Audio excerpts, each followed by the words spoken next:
सब मुझसे कहते थे कि तुम अपाहिज हो, कोई तुमसे शादी नहीं करेगा, क्योंकि मैं लंगड़ा कर चलती थी। अक्सर औरतें मुझे अपनी बेटियों का दहेज दिखा दिखा कर जलाती थीं। एक दिन मेरी तबीयत ख़राब हो गई तो मैं डॉक्टर के पास चली गई। डॉक्टर मुझे देखकर बोली, आप पेट से हो। ये सुनकर मेरे तो पसीने छूट पड़े। भला ये कैसे हो सकता है? मैं तो आज तक अकेली अपने घर से बाहर नहीं निकली। अचानक रोते हुए एक टैक्सी में बैठ गई। घर पहुंचते ही ड्राइवर ने मुझे एक पर्ची पकड़ाई और बोला, चिंता मत करना, आधी रात को दुल्हन बनकर छत पर बैठ जाना, सब पता चल जाएगा। अपनी इज्जत की खातिर मैं मान गई। जैसे ही रात हुई मैं सज धज कर छत पर बैठ गई। अभी मुझे वहाँ पर बैठे कुछ वक्त ही हुआ था कि मेरा नाम शिप्रा है और मेरी आंखें एक गरीब परिवार में खुली थी। मैं पैदा हुई थी तब से मेरे एक पैर में तकलीफ़ थी और मैं लंगड़ा लंगड़ा कर चलती थी। सामान्य शब्दों में कहें तो मैं बचपन से ही अपाहिज थी। मेरे माता पिता इस बात से बहुत परेशान थे और इसी कारण बचपन से उन्होंने मेरे इलाज की कोशिश शुरू कर दी थी। मैं कभी किसी डॉक्टर के पास जाती तो कभी किसी के पास, कभी किसी साधु बाबा के पास जाती तो कभी किसी बाबा के पास। मेरे लिए जितना वो कर सकते थे उन्होंने वो किया, लेकिन मेरा पैर ठीक नहीं हो रहा था। उन्होंने मुझे विकलांगों के स्कूल में भी भर्ती करवाया और मैंने 10वीं तक वहीं पढ़ाई की। समय बीतता गया और मैं बड़ी होती गई। मुझे अपनी विकलांगता से कोई समस्या नहीं थी, सिवाय इसके कि मेरी बड़ी बहन हमेशा मेरी विकलांगता के बारे में मुझे चिढ़ाती रहती थी। वो बचपन से ही मेरी विकलांगता का मजाक उड़ाया करती थी और मुझे बहुत अपमानित करती थी, लेकिन मैं उसे कुछ भी नहीं कहती थी क्योंकि वो मेरी बड़ी बहन थी। कभी कभी चाची और बुआ भी मेरा मजाक उड़ाती थीं, लेकिन मैं चुपचाप सहन कर लेती थी। औरतें कहती थीं कि इसकी तो शादी हो ही नहीं सकती। वो मुझे अपनी बेटियों का दहेज दिखा दिखा कर मेरा दिल जला देती थीं। शुरू शुरू में तो मैं बहुत रोती थी, लेकिन फिर मैंने सच्चाई स्वीकार कर ली। मैट्रिक के बाद मैंने प्राइवेट फर्स्ट ईयर में एडमिशन ले लिया था। तब मेरी बहन ग्रेजुएशन कर रही थी। उसी दौरान मेरी बहन के लिए रिश्ते भी आने लगे थे। एक दिन जब मैं सुबह उठी तो मेरी माँ ने मुस्कुराते हुए कहा कि तुम्हारी बहन को लोग देखने आ रहे हैं। मैं बहुत खुश हो गई। रात को लड़के वाले आए, मेरी बहन उनको पसंद आ गई। हम सब बैठे हुए थे, तभी अचानक मैं किचन की ओर बढ़ी तो मैं उठकर किचन की ओर चलने लगी। जब मेरी बहन की होने वाली सास ने मुझे चलते हुए देखा तो तिलमिला उठी, क्या आपकी एक बेटी अपाहिज है? सभी लोग सतर्क हो गए। मेरे चाचा ने कहा, बहन जिससे आप रिश्ता जोड़ रहे हैं वो अपाहिज नहीं है, लेकिन उन्होंने कहा आपके ख़ानदान में अपाहिजता शामिल है, इससे हमारी आने वाली पीढ़ी में भी अपाहिजता आ जाएगी। हमें ऐसी जगह से रिश्ता नहीं जोड़ना है जिनकी एक बेटी अपाहिज हो। इतना कहकर वो लोग चले गए। मेरे घर वाले उन्हें रोकते भी रहे, लेकिन वो नहीं रुके। इस तरह समय बीतता गया और जो भी लोग मेरी बहन के लिए रिश्ता लेकर आते वो लोग मेरी अपाहिजता के कारण उसे ठुकरा कर चले जाते थे। मैंने 12वीं पास कर ली थी और अब मेरी भी शादी की उम्र हो चुकी थी। मेरी बहन के साथ साथ मेरी माँ को मेरे रिश्ते की भी चिंता सताने लगी थी। फिर एक दिन एक और रिश्ता मेरी बहन को देखने के लिए आया, लेकिन बाद में उन्हें जब पता चला कि उनकी एक बहन विकलांग है तो सभी रिश्तों की तरह ये भी रिश्ता टूट गया। मेरी बहन गुस्से से पागल हो गई थी। अब घर के सभी सदस्यों ने ये तय कर लिया कि मेरी बहन का रिश्ता मेरे पिताजी के दोस्त के बड़े बेटे संदीप के साथ तय कर दिया जाए। मेरी बहन को वो लड़का बिल्कुल भी पसंद नहीं था, लेकिन गरीब घरों में लड़कियों की मर्जी कहाँ पूछी जाती है। इसलिए मेरी बहन और संदीप का रिश्ता तय कर दिया गया। मेरी बहन इस बात से खुश नहीं थी, बल्कि वो तो बहुत गुस्से में थी और उसी गुस्से की आग में वो जल रही थी। मेरे लिए भी कोई रिश्ता नहीं आ रहा था और मैं बहुत परेशान थी। मैं 21 साल की हो गई थी। मैं अपाहिज थी, इसलिए अकेले घर से भी बाहर नहीं जा सकती थी। सारा दिन मैं घर पर ही पड़ी रहती थी। मेरे होने वाले जीजा जी संदीप कुछ भी काम नहीं करते थे, बस निकम्मे थे। मेरी बहन उनके साथ अपना जीवन बर्बाद नहीं कर सकती थी। मेरी बहन ने नर्सिंग में ग्रेजुएशन किया था तो जॉब करने की ज़िद करने लगी। आखिरकार पिताजी ने उसकी ज़िद मान ली थी कि इससे कम से कम पैसों का सपोर्ट तो मिल जाएगा और फिर मेरी बहन को एक हॉस्पिटल में नर्स की नौकरी मिल गई। समय बीतता रहा और मेरी बहन की शादी की तैयारियां शुरू हो गई थी। वो शादी नहीं करना चाहती थी, लेकिन फिर भी बेचारी बर्दाश्त कर रही थी। मुझे भी अपनी बहन पर बहुत तरस आता था, लेकिन मैं उसके लिए कुछ भी नहीं कर सकती थी। कुछ दिनों से मेरे पेट में दर्द होने लगा था। मैंने अपनी माँ को बताया तो माँ ने कहा कि चलो डॉक्टर के पास चलते हैं, लेकिन चाचा ने डांटते हुए कहा कि इस अपाहिज को डॉक्टर के पास ले जाने की कोई ज़रूरत नहीं है। अरे क्या फ़ायदा हमें, इसका अब तक इलाज पर इतना पैसा खर्च हुआ, लेकिन ये तो ठीक नहीं हुई और अब और बीमारियों से भी खुद को घेर लिया। इसने माँ ने चाचा के से बात करने की भी कोशिश की, लेकिन सिर्फ चाचा की हमारे घर में चलती थी। चाचा ने यहाँ तक भी कह दिया कि मरती है तो मरे, इसकी कौन सी शादी होने वाली है, ये तो अपाहिज है। ये बात मेरे दिल में तीर की तरह चुभ गई थी और फिर उस दिन के बाद मैंने अपनी बीमारी के बारे में किसी को भी नहीं बताया। मेरे पेट में दर्द बढ़ने लगा था और अब मुझे उल्टियाँ होने लगी थीं। मेरी दीदी मुझसे नाराज़ तो थी, लेकिन वो मुझसे बहुत प्यार भी करती थी। एक दिन जब मैं दर्द से तड़प रही थी तो मेरी बहन ने मुझे देख लिया और तड़प कर बोली, गुड़िया क्या हुआ है तुझे? तो मैंने अपनी बहन को सब कुछ बता दिया। इस पर मेरी बहन चिल्लाकर बोली, गुड़िया तुमने मुझे पहले क्यों नहीं बताया? मैं तो रोज़ अस्पताल जाती हूँ, कल तुम मेरे साथ चलो, मैं तुम्हें एक अच्छी लेडी डॉक्टर को दिखाऊंगी। मैं भी खुश हो गई और फिर अगला दिन आ गया। मेरी दीदी ने चाचा को बताया कि वो मुझे अपनी किसी सहेली से मिलवाने ले जा रही हैं। चाचा ने डांटा कि इस अपाहिज को अपने साथ लेकर ना जाओ, लेकिन दीदी ने ज़िद करके चाचा को मना ही लिया और फिर दीदी और मैं अस्पताल के लिए निकल पड़े। अस्पताल हमारे घर से आधे घंटे की दूरी पर था। हम अस्पताल पहुंच गए। मैं अपनी बैसाखी के सहारे चल रही थी। जब हम अस्पताल पहुंचे तो डॉक्टर साहिबा को आने के लिए अभी देर थी। हम लोग बैठकर इंतज़ार करने लगे। फिर जब डॉक्टर साहिबा आई तो मेरी बहन ने मुझे डॉक्टर के पास बैठाया और अपने काम पर चली गई और मुझसे कहा, गुड़िया अगर किसी भी चीज़ की ज़रूरत हो तो मुझे बुला लेना। मैंने कहा ठीक है। डॉक्टर साहिबा ने मेरा चेकअप किया और फिर एक अचंभित खबर कर देने वाली खबर सुनाई, जिसे सुनकर मेरे पैरों के नीचे से ज़मीन ही निकल गई। डॉक्टर ने मुझसे कहा, बधाई हो, आप माँ बनने वाली हो। ये बात सुनकर तो मेरे पैरों के नीचे से ज़मीन निकल गई थी, क्योंकि ऐसा हो ही नहीं सकता था। मैं माँ कैसे बन सकती थी? मेरी तो अभी शादी भी नहीं हुई थी। मुझे इस बात पर यकीन नहीं हो रहा था, लेकिन जब डॉक्टर ने मुझे मेरी प्रेगनेंसी रिपोर्ट दिखाई तो उस पर सच में लिखा था कि मैं माँ बनने वाली हूँ। इसलिए मेरे पेट में दर्द था और मुझे उल्टियाँ हो रही थी। डॉक्टर तो खुशखबरी सुना कर चली गई, लेकिन मैं तो अचंभित रह गई थी। बिना शादी के मैं माँ कैसे बन सकती थी? उतने में मेरी बहन भी वहाँ आ गई। उन्होंने भी मेरी रिपोर्ट देख ली और दीदी के भी पैरों के नीचे से ज़मीन निकल गई। दीदी ने मुझसे कहा, ये रिपोर्ट मुझे दे दो। और मान लो कि डॉक्टर ने भी कभी रिपोर्ट दी ही नहीं थी। और फिर मुझसे कहा कि हम दूसरे डॉक्टर से भी टेस्ट करवा लेंगे, लेकिन तुम घर पर इस बारे में किसी को भी मत बताना। और साथ में दीदी मुझसे ये भी कहा था, गुड़िया अगर तुम किसी को पसंद करती थी तो मुझे बता देती, मैं तुम्हारी शादी करवा देती। लेकिन मैंने कहा, दीदी मैं किसी को पसंद नहीं करती और ना ही मैं कभी किसी लड़के से मिली हूँ। लेकिन दीदी को शक था कि मैंने ज़रूर कुछ किया है। लेकिन दीदी ने मुझे सलाह दी कि ये बात तुम्हारे और मेरे बीच में ही रहेगी और हम किसी को नहीं बताएंगे। अगर ये रिपोर्ट सच भी साबित हुई तो हम तुम्हारा अबॉर्शन करा देंगे। मैंने दीदी को यकीन दिलाया कि मैंने कोई गलत काम नहीं किया, तो दीदी ने मुझ पर विश्वास कर लिया। तो फिर दीदी मुझे अस्पताल के बाहर दरवाजे तक छोड़ने आई और कहा, आराम से घर जाना और चिंता मत करना। मैं इसलिए भी संतुष्ट थी क्योंकि मेरी बड़ी बहन मेरे साथ थी। मुझे टैक्सी नहीं मिली तो मैं बाहर आकर खड़ी हो गई। मैं अपनी बैसाखी के सहारे ही वहाँ खड़ी थी कि एक आदमी मेरे पास आया और बोला, मैं एक टैक्सी ड्राइवर हूँ, आओ आप मेरी टैक्सी में सवार हो जाओ। मैं धूप में खड़ी थी इसलिए उस टैक्सी में चली गई। मैंने टैक्सी ड्राइवर को अपने घर का पता बताया तो मुझे घर ले जाने लगा। हम लोग पूरे रास्ते चुपचाप बैठे रहे थे, लेकिन फिर जब मैं उतरने लगी तो टैक्सी ड्राइवर ने मुझे मेरे नाम से बुलाया। शिप्रा, बात सुने। मुझे आश्चर्य हुआ कि मेरा नाम कैसे जानता है। उसने कुछ पेपर मेरी तरफ बढ़ाया और कहा, इनको पकड़ लीजिए। मैं वो पेपर पकड़ने लगी तो कहने लगा, ये आपकी प्रेगनेंसी रिपोर्ट है।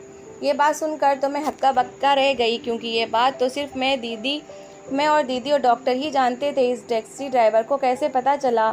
मुझे हैरान और परेशान देखकर वो टैक्सी ड्राइवर बोला, और तुम ये जानना चाहती हो कि इसकी सच्चाई क्या है? बिना शादी के तो तुम माँ कैसे बन गई? तो इसके लिए आज रात को सब लोगों के सोने के बाद दुल्हन की तरह तैयार होकर अपनी छत पर आ जाना। साथ में उसने ये भी कहा कि मैं एक बाबा जी को जानता हूँ जिन्होंने मुझे इस बारे में बताया है। इतना कहकर वो चला गया और मेरा मुंह खुला का खुला रह गया।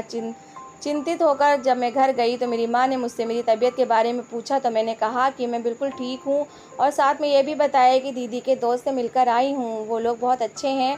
लेकिन मेरी माँ जान गई थी कि मैं अस्पताल से आई हूँ। मैं बहुत परेशान थी कि ये सब मेरे साथ क्या हो रहा है। मैं बिना शादी किए और बिना किसी आदमी से मिले माँ कैसे बन सकती थी? लेकिन फिर उस टैक्सी ड्राइवर को ये सब कैसे पता चला? वो रात को क्या सच्चाई मुझे बताना चाहता था?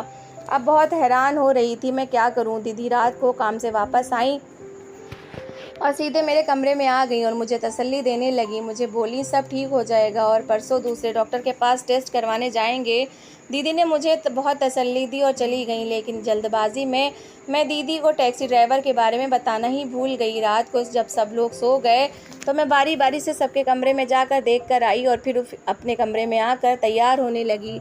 मैं अपाहिज थी, इसलिए मेरे साथ कमरे में कोई नहीं सोता था, मैं अकेले ही सोती थी। मैंने अपना मेकअप किया और दुल्हन की तरह तैयार होकर बैसाखी के सहारे छत की तरफ चली गई। मुझे उस टैक्सी ड्राइवर ने दुल्हन की तरह तैयार होने के लिए कहा था। मैं छत पर गई तो छत पर कोई नहीं था। मैं कुछ देर तक वहीं खड़ी रही, फिर मैंने देखा कि हमारे पड़ोसी की छत लांघ कर कोई हमारी छत पर आ गया है।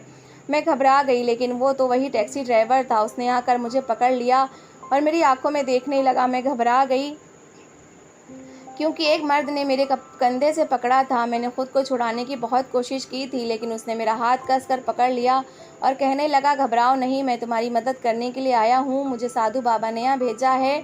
उन्होंने मुझे बताया है कि तुम एक जिन की कारस्तानी की वजह से माँ बनने वाली हो और इसके लिए ज़रूरी है कि कोई तुमसे शादी कर ले, इसलिए तुम मुझसे शादी कर लो। जब तुम मुझसे शादी करोगी तो जिन तुमसे दूर हो जाएगा। मैं तुम्हारे बच्चों को भी अपना नाम दूंगा। देखो, मैं पंडित जी को भी साथ लाया हूँ। इतना कहकर उसने किसी की ओर इशारा किया तो वो हमारे पड़ोसी की छत से एक आदमी हमारी छत पर आ गया। वो पंडित जी ही लग रहे थे। उसके बाद उस टैक्सी ड्राइवर ने मुझसे कहा कि मुझसे शादी कर लो, मैं तुम्हारे बच्चे को अपना नाम दूंगा। जब वो मुझे ये बातें बता रहा था, उसी वक्त मेरी चाची सीढ़ियों से छत पर आ रही थी। उन्होंने ये पूरा दृश्य भी देख लिया था और सब सुन भी लिया था। मेरी चाची मुझ पर चिल्लाने लगी। मैं घबरा गई थी। टैक्सी ड्राइवर मुझसे कहने लगा, तुम्हारी चाची अब तुम्हें घर से निकाल देंगी, तुम मुझसे शादी कर लो। और साथ में वो रिपोर्ट दिखाने लगा। मुझे बोला, देखो तुम्हारा बच्चा मेरा बच्चा होगा। जब तक चाची वहाँ पहुँच गई थी और उन्होंने आकर मेरे चेहरे पर ज़ोरदार तमाचा मारा और बोली, बाप दादा की इज्जत मिट्टी में मिला रही हो, शर्म नहीं आती तुम्हें। इसी दौरान चाची ने उस टैक्सी ड्राइवर के हाथ में वो रिपोर्ट भी देख ली थी और गुस्से से चिल्लाई, ये पाप करते हुए तुम्हें शर्म नहीं आई। फिर ड्राइवर की ओर देखकर बोली, ये तुम्हारा ही गुनाह है ना। इसी दौरान चाची की आवाज़ सुनकर सारे घर वाले छत पर आ गए थे। ज़्यादा लोगों को देखकर ड्राइवर और पंडित जी तो भाग गए थे। अब वहाँ मैं थी और मेरे घर वाले जो मुझ पर चिल्ला रहे थे। मैंने सबके सामने रोते हुए कहा कि मैं निर्दोष हूँ, मैंने कुछ नहीं किया, लेकिन किसी ने भी मेरी एक नहीं सुनी। मेरे पिताजी ये कह रहे थे कि इसी दिन के लिए तुम्हारी परवरिश हमने और मेरी माँ बिना कुछ कहे बस रोए जा रही थी। मेरी चाची चिल्ला रही थी और मुझ पर तानों के तीर बरस रहे थे। बुआ भी चिल्ला रही थी, हम तो तुम्हें बहुत शरीफ समझते थे, लेकिन तुम क्या निकली। बुआ और चाची ने ये तक कह दिया कि इस लड़की को घर से निकाल दो, ये हमारे बच्चों को भी बिगाड़ देगी। हर कोई मुझ पर चिल्ला रहा था और मैं हर किसी के सामने अपनी बेगुनाही साबित करने की कोशिश कर रही थी, लेकिन कोई मेरी एक भी बात नहीं सुन रहा था। उसी वक्त मेरी माँ को पता नहीं क्या हुआ और वो बेहोश होकर ज़मीन पर गिर गईं। जब सभी लोग मेरी माँ को उठाने लगे तो मेरी दीदी ने चेक किया और कहा कि इनको जल्दी अस्पताल लेकर चलो, इन्हें दिल का दौरा पड़ा है। सब माँ को जल्दी से अस्पताल लेकर गए। मैं वहीं छत पर थी, किसी ने भी मुझे नीचे आने के लिए नहीं कहा। मैं खुद ही नीचे आई। नीचे कोई नहीं था, सिर्फ वहाँ पर चाची थी और बाकी सभी लोग अस्पताल में थे। पूरी रात मैं रोती रही। मेरे साथ ऐसा क्यों हुआ? उस जिन के बारे में क्या कह रहा था टैक्सी ड्राइवर? क्या मैं सचमुच माँ बनने वाली हूँ और एक जिन की वजह से मैं पेट से हुई हूँ? मैं बहुत परेशान थी। पूरी रात रोती रही और अपनी माँ के ठीक होने के लिए प्रार्थना करती रही और रोते रोते मैं सो गई। 3 दिन बाद सब लोग मेरी माँ को घर ले आए। वो अब ठीक हो गई थी। घर में अब कोई मुझसे बात नहीं करता था। मेरी बुआ और चाची न सिर्फ मुझे ताने देती बल्कि मेरी माँ को भी ताना मारती थी। मैं पूरा दिन अपने कमरे में बैठकर रोती रहती थी। एक दिन मेरी माँ कमरे में बिल्कुल अकेली थी तो मैं उनके पास गई और उन्हें मनाने लगी। माँ मुझसे बात नहीं कर रही थी।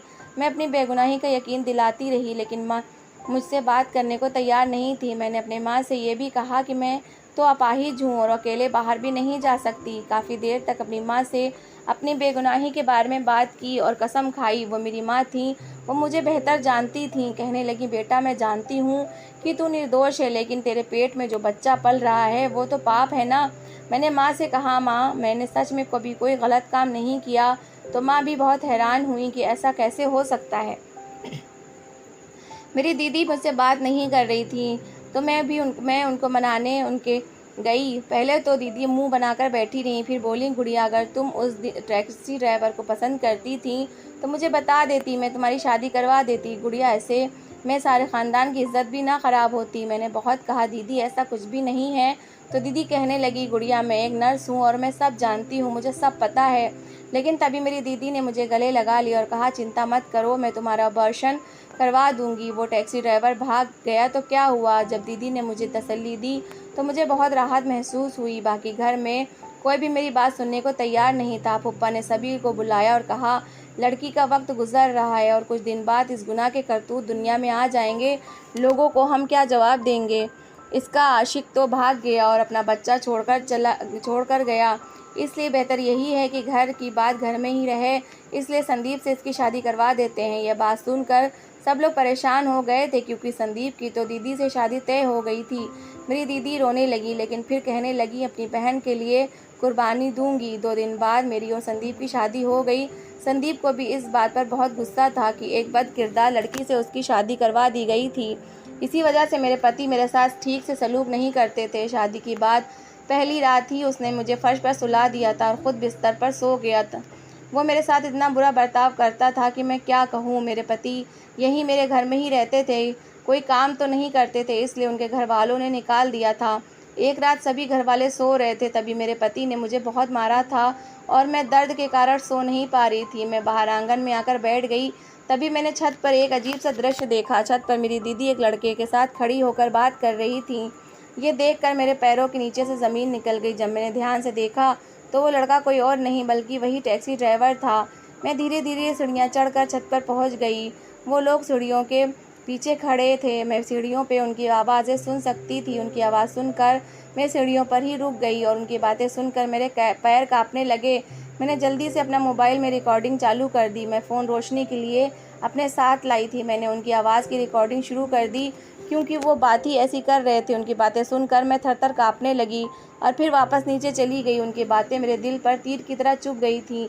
मेरा दिल कर रहा था कि फूट-फूट कर रोऊं, लेकिन अब मैं इतनी दुखी हो गई थी कि आंसू भी नहीं निकल रहे थे। मैं अपना मोबाइल रख कर सो गई थी। कुछ दिन और बीत गए। एक दिन मेरे पति मेरे पास आए और मुझे कुछ पेपर देने लगे और बोले, इन्हें खोल कर पढ़ो, ये तुम्हारी प्रेगनेंसी रिपोर्ट है। मैंने आश्चर्य से उन कागज़ों को उठाया और पढ़ने लगी। रिपोर्ट में लिखा था कि मैं पेट से नहीं हूँ। वो रिपोर्ट पढ़कर मैं हैरान हो गई और अपने पति से पूछने लगी, आपको ये बात कैसे पता चली। तो उन्होंने कहा कि मैंने तुम्हारे मोबाइल फ़ोन से रिकॉर्डिंग सुनी थी और उससे मुझे सब कुछ पता चल गया। दरअसल उस दिन मेरी बहन उस टैक्सी ड्राइवर से इसी बारे में बात कर रही थी। वो टैक्सी ड्राइवर मेरा नहीं बल्कि मेरी बहन का आशिक था और मेरी बहन उससे प्यार करती थी, उससे शादी करना चाहती थी और दुर्भाग्यवश मेरी बहन ने उसे गुपचुप तरीके से शादी कर भी ली थी और अब वो माँ बनने वाली थी। जब मेरी बहन का जैसे रिश्ता तय हुआ था, बहन का संदीप से रिश्ता तय हुआ था, तो वो डर गई थी कि फिर उसने एक तरकीब सोची और मुझे पेट खराब होने की उल्टी होने वाली दवा देती। उसने वो दवाई मेरे खाने में मिला दी थी, जिसकी वजह से मेरे पेट में दर्द होता था और मुझे उल्टियाँ हो जाती थीं। जब मैं चेकअप कराने के लिए डॉक्टर के पास गई तो उन्होंने रिपोर्ट पर नाम बदलवा दिया। दरअसल मेरी बहन ने सोच समझकर मेरी ज़िंदगी बर्बाद कर दी थी। टैक्सी ड्राइवर का रात को हमारी छत पर आना, वो सब कुछ मेरी बहन का ही प्लान था और उस तरह चाची को भी मेरी बहन ने ही छत पर भेज दिया था। उसी रात मुझे मालूम हुआ कि मेरी बहन जो मुझे गुड़िया गुड़िया कहती है, वो बहन मेरी सगी बहन नहीं है। मेरे पिताजी ने मेरी माँ से शादी करने से पहले शादी की हुई थी, लेकिन किसी कारण वो परलोक सिधार गई। मेरी बहन ने अपनी सौतेली बहन होने का फ़र्ज़ निभाया था। मेरे पति ने मुझे बताया कि जब उन्होंने रिकॉर्डिंग सुनी तो उन्होंने उस टैक्सी ड्राइवर का पता लगाया और फिर उससे असली रिपोर्ट बनवाई थी। मेरे पति ने मेरे आंसू पोंछ दिए और कहा कि आज से बल्कि अभी से मैं तुम्हारे साथ कभी भी बुरा सलूक नहीं करूँगा। मेरे पति मुझसे माफ़ी मांगने लगे थे। ये सारी बातें मेरी बुआ ने कमरे के बाहर खड़े होकर सुन ली थी और पूरे घर में तूफान मचा दिया था। रात का समय था जब सभी को खबर मिली थी और उसी वक्त मेरी बहन टैक्सी ड्राइवर के साथ घर से भाग गई थी। वो खुद तो भाग गई, साथ में मेरे पिताजी की जान लेकर गई। पिताजी के देहांत के कुछ दिनों बाद सब कुछ ठीक होने लगा। अब सब कुछ सामान हो गया था। सबने मुझे माफ़ कर दिया था। मेरे पति भी अब मुझसे प्यार करने लगे थे। ये हमारे प्यार का ही असर था कि मेरे कामचोर पति अब काम पर जाने लगे थे और उन्होंने सारा घर संभाल लिया था। सब कुछ ठीक हो गया था और फिर एक दिन मुझे एक खुशखबरी मिली। मैं इस बार माँ बनने पर बहुत खुश थी। मैं सोच रही थी कि मेरी बहन ने मेरी ही नहीं बल्कि सबकी ज़िंदगी बर्बाद कर दी थी, लेकिन फिर भी मेरी बाकी ज़िंदगी में बहुत अच्छा हुआ। मैं प्रार्थना करती हूँ कि भगवान मेरी बहन को भी मेरी तरह खुशहाल रखे। तो दोस्तों, कैसी लगी आपको मेरी कहानी? अगर कहानी अच्छी लगी है तो प्लीज़ इसे लाइक करिएगा और शेयर करिएगा और अपनी राय कमेंट बॉक्स में ज़रूर दीजिएगा। और अच्छी कहानियाँ सुनने के लिए मेरा चैनल सब्सक्राइब करिएगा। Thanks for watching.